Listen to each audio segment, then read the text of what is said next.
So I'm just going to do a little comparison on these two shocks. So we've got the Rockshox Super Deluxe RC3, so it's got the 3-position lockout, mid, locked and open. I got this aftermarket for my Trek Remedy 8. And this, the Rockshox Deluxe, which is the standard that comes on the Remedy. The Trek Reactive internals, so it definitely feels efficient. So it feels like it's got more low-speed compression built into it than this does. So the only weakness I see in this is I'd like to have the low-speed compression adjuster, which is the RCT model, which wasn't available when I got this. So Rockshox Deluxe, I'll touch on that a bit more after. Rockshox Deluxe, when I first got this bike, the back end felt so smooth, it charged through everything, super just buttery smooth, and then after not long, it started to develop a rattle. Like that. So I sent it into the shop, they got it sorted out, got it back, maybe rode it for a week or two, probably a week and a half, rattle came back. So what actually happens is this has got a stroke reducing spacer that sits up the top of the shaft inside this air can. Now I've done a video on it before, with a bit more detail on the internals of it, so you can see that. Now what happens is you've got the shaft, so you've got the shaft coming up, and you've got a stroke reducing spacer that sits around that shaft, and is supposed to sit at the top of the shock. Now, and just above that is where your volume reducing spacers go.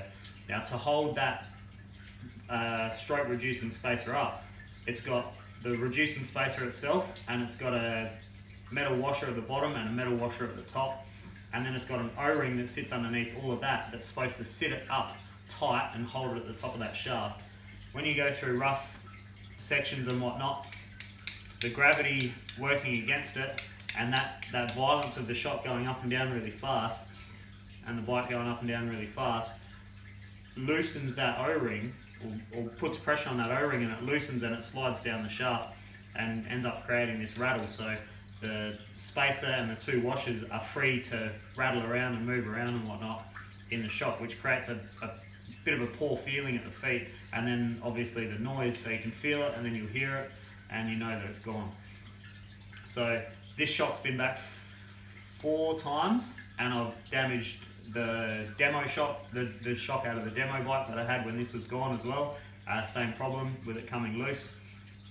So I didn't actually know what the internals were doing at the time. I was just sending it back, getting it fixed and having it come back and doing that routine over and over. And then I decided to buy this. I thought this is a much more robust shock, should solve the problem. So I bought this, not understanding at the time that it's the volume, the stroke reducing spacer that is creating the issue. The stroke reducing spacer kept coming loose. So I basically had the same issue with this shock. The standard O-ring that they put to hold the stroke reducing assembly up comes loose, everything falls down and then rattles like a pig. This one doesn't rattle now. I've just got it back from Cyclinic, so they've put a more robust and tighter fitting O-ring on there to hold that spacer assembly up into the shaft better, which I'm sure will do a better job. I said that I was happy with how SRAM did it last time. They put a little notch in it in the top of the shaft that held that assembly up in place. It was kind of like a friction based holding the assembly up.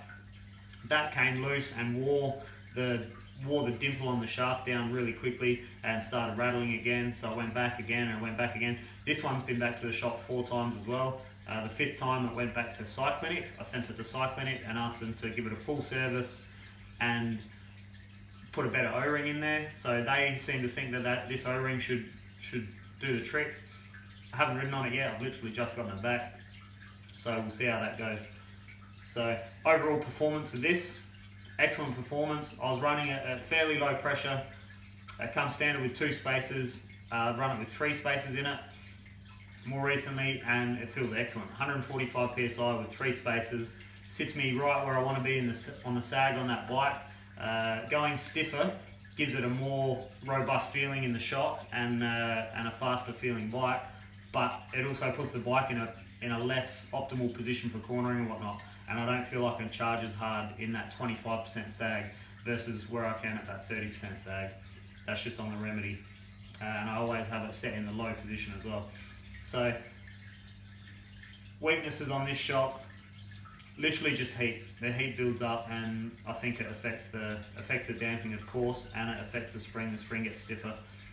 Other than that, it's an excellent shock. So unless you really want to upgrade, stick to this.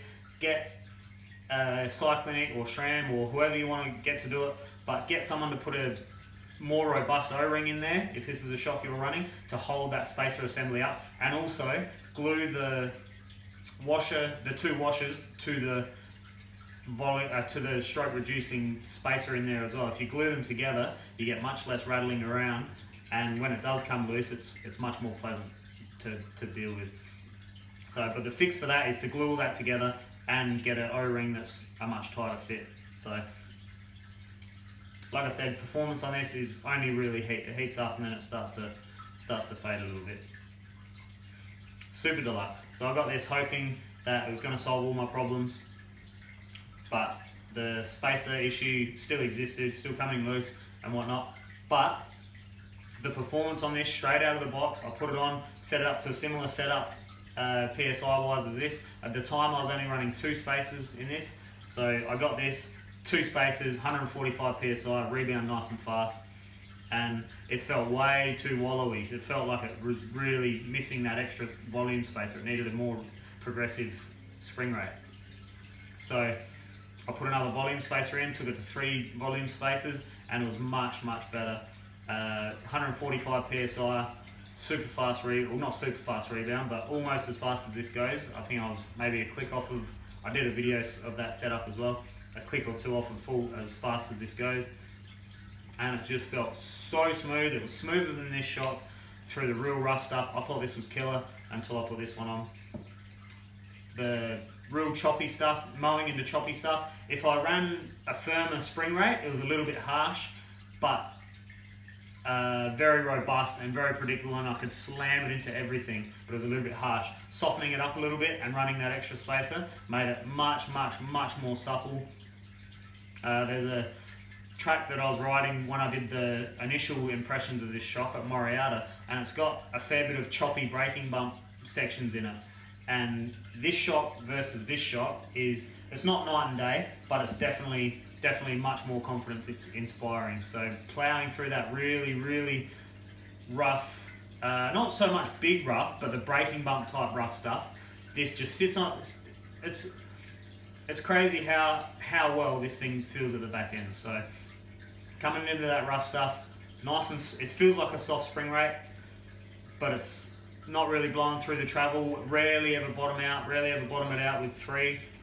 But since then, I've moved it up to 3.5 spacers. So what I've done is I've gone the Rockshox do a token called the Nardog token, which is a 2.5 spacer token. It's the equivalent to 2.5 of the standard spacers, and it's a different shape to the other spacers. So it actually sits up higher in this air can and takes up space that you can't get to with the standard spacers. So it allows you the freedom to run more volume spacers again. So I could run 4.5 spacers in here technically with that Nardog token, or the equivalent to 4.5 spacers. So I've gone the Nardog plus 1 spacer, so I'm at 3.5 spacers now. And just before I sent it off, I did a heap of riding on it with that 3.5 and nice and soft off the top, and it felt excellent, incredible. So more efficient pedaling wise, being that it's a more progressive spring rate. There was a little bit more of a firm mid-stroke, firm platform to push off of when I was sprinting, so no need for the middle section or the middle setting or the lockout setting. Always ran it in open. With the 3 spacers, running it in middle definitely helped and felt really good on some flowier, smoother tracks, but no good trying to break into rough stuff. It's too rough. It's too much low-speed compression. In the open, I feel like maybe it could do with just a little bit more low-speed compression. If I had that dial, maybe you can get the piggyback changed over to have that dial. I'm pretty sure you can, so that's something I might look into in the future. But but adding going to 3.5 spaces has kind of eliminated my desire to have that little bit extra. I kind of still want it. I still want that low speed compression to slow I guess not slow the bike down, calm the bike down. It definitely calms it down when you're going through real rough stuff. So the faster rebound in conjunction with a little bit more low speed compression gives me that buttery smoothness, the grip that I want, and also the calm control of being able to charge with confidence.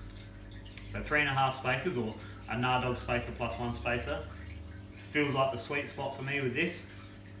Now that I've got it back from Cyclinic, I'll put it on, see how it feels. It's obviously a full service, and I know they do an excellent job with their servicing, so I know it's going to feel literally as good as it can feel without doing major internal changes. I know that Vorsprung do a tractive damping system for these, which would be, again, probably an improvement, assuming it's an improvement coming from Vorsprung. They're super reliable with their stuff.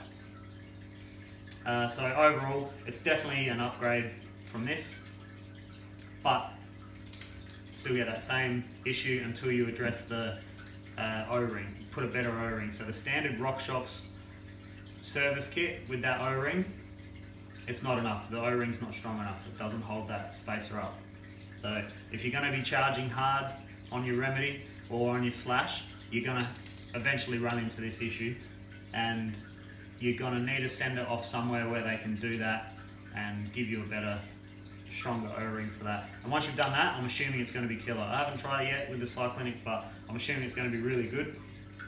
And that should solve all my problems. And the only other upgrade I would suggest with this is going with the independent low speed compression dial, which sits on the top here. So if you're looking at going to the Super Deluxe or even the Fox Float X2, something with a compression adjustment would be great. Overall, definitely a better shot than this, but not saying that this is a weakness. This feels really, really good on the Remedy. So yeah, if you really want an upgrade, definitely go this, but send it away straight away so you don't have to worry about the running into the issues and not having your bike for a week or whatever.